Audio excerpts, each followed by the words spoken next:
Hello and welcome to another Whiteboard Sessions with me, Andrew Maff. I am the founder and CEO of BlueTuskr, a full-service digital marketing company for e-commerce sellers. And today what I'm going to do is I'm going to walk you through the exact e-commerce marketing funnel that every e-commerce seller uses. I don't care who you are, you use this funnel. Now it definitely adapts over time, but what I'm going to do is I'm going to walk through the beginning of it and then exactly how it can adapt over time. So if you're really looking to start off your e-commerce company, or even if you're already well established, you really need to reassess where your funnel is, how people are getting to your site, and then of course what their entire journey looks like. And the best way to do that, at least in my opinion, is to visualize it. So what better way than on a whiteboard? So what we're going to do is we're going to focus first on, obviously, let's just assume we're driving people directly to the home page, right? It doesn't really matter where we're driving them to, at least in this initial scenario. It could be a product page, it could be a landing page, it all kind of ends up working out the same. We're just going to call this the home page for now.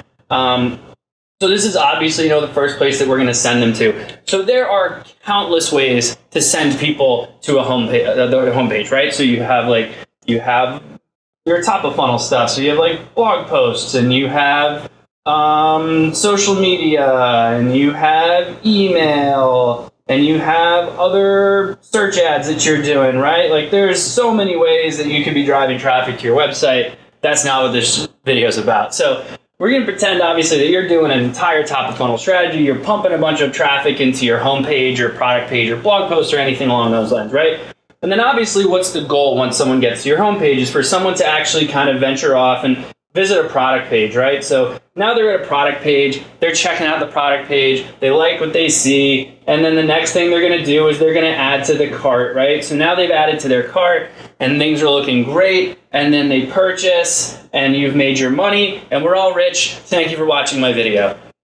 Clearly, it is not that easy, right? So there are so many holes here where you can lose someone, and there are so many opportunities where you can upsell someone, and then the other thing I'm going to touch on is it shouldn't end here. Even though it's obviously this is the end goal, think about if you just got a purchase from someone and then did nothing else after it. It's like a one-night stand. It was great for everyone, but it's a little rude, and you kind of want to make sure that you're continuing thereafter. So we're going to get into that too. So here's what we're thinking, right? So we have this top of funnel strategy, we send them to the home page, and then they immediately go to the product page, right? But what if they didn't? What if they didn't go to the product page?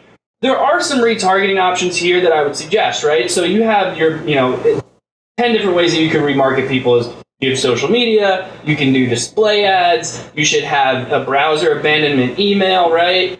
So call that browser abandonment email.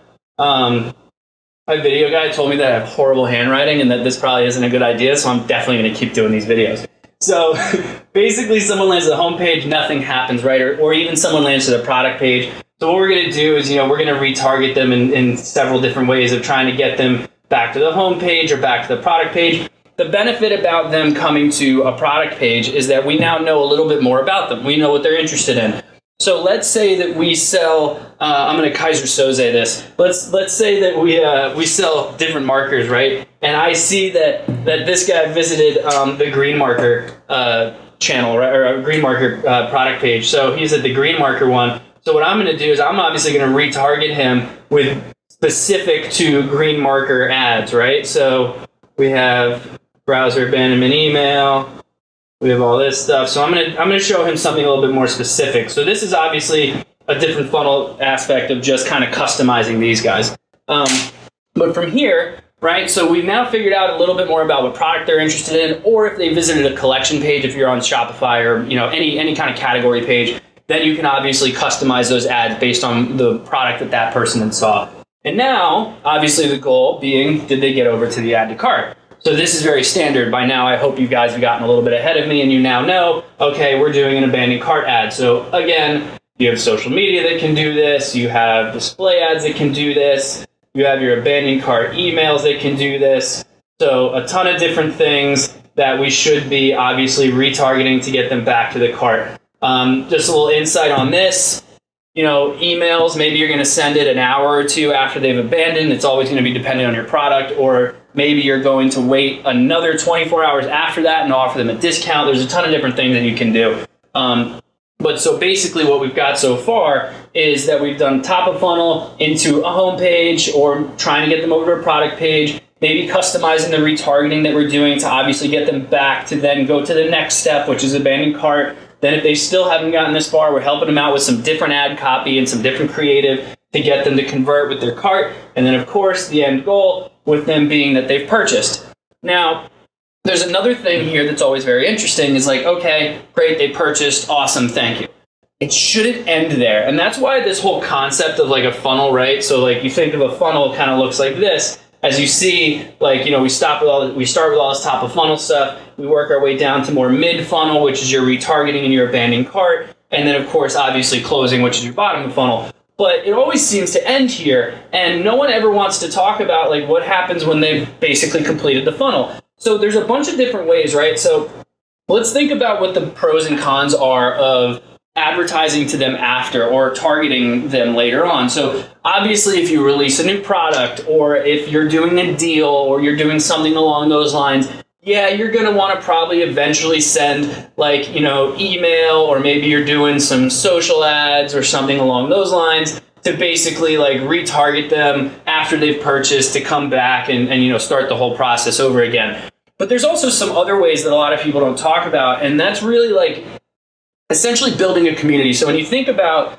marketing and you think about the different ways that you need to get someone to really understand your brand, is to really connect with them. So when you think about social media is not exactly like, hey, look what we have, come buy this. Think of social media as like a party, right? When you go to a party, if all you did was talk about yourself, no one's gonna give a shit about you, and they're gonna want to ignore you because you're annoying. But if all you did is talk about them, they're gonna love you because they're like, oh, this guy's really interested in what I have to say, and it makes me feel good. So obviously you're gonna continue. So with social media, it's a similar concept. So here, if you can build that audience of, okay, here's a group that I always talk to, this is something different. So now we're thinking about, okay, what if we started sending emails or even ads to them to join, I don't know, a Facebook group or an exclusive membership that you offer where they get exclusive content or something like that? Or what about a Slack workspace? Or what about a newsletter that offers different things, right? So you're getting all these different areas where all of a sudden now you're gaining, like, so Facebook group, you've obviously got them on Facebook and you reach out to them whenever you want.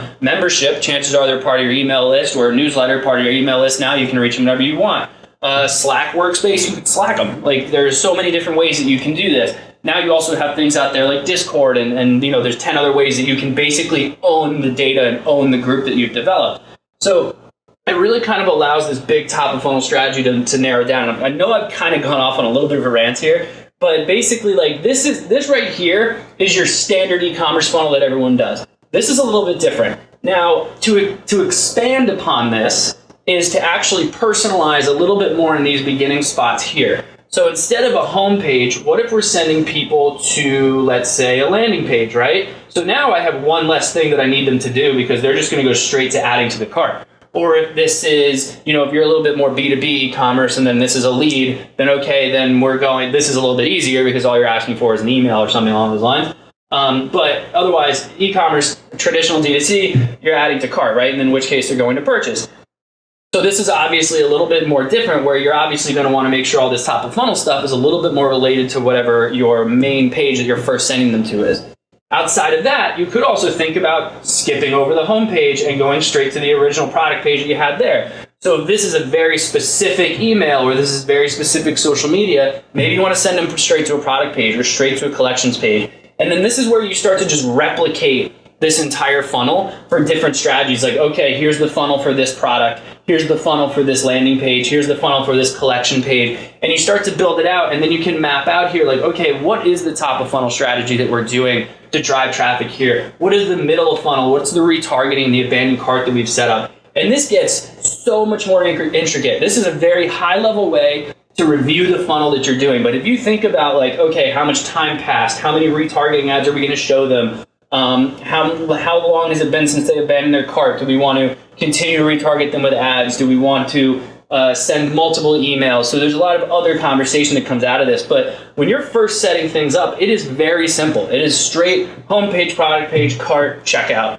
Top of funnel, mid funnel, lower funnel, close. And then ideally you're thinking about after after funnel marketing. So this is kind of where the whole flywheel thing comes into play, where they talk about like, okay, taking this and sending them back here, and then it's just a giant circle, and you can see how pretty this board gets after a while. But basically, that's the entire process. So this really is the broken down, real high level visualization of exactly how every e-commerce seller should be setting up their marketing funnels. Now, whether you're saying funnels are dead and it's all about the flywheel now, or I don't care, we could be talking about this in 2030 and you can come up with different things to call it, but at the end of the day, it is still essentially a funnel.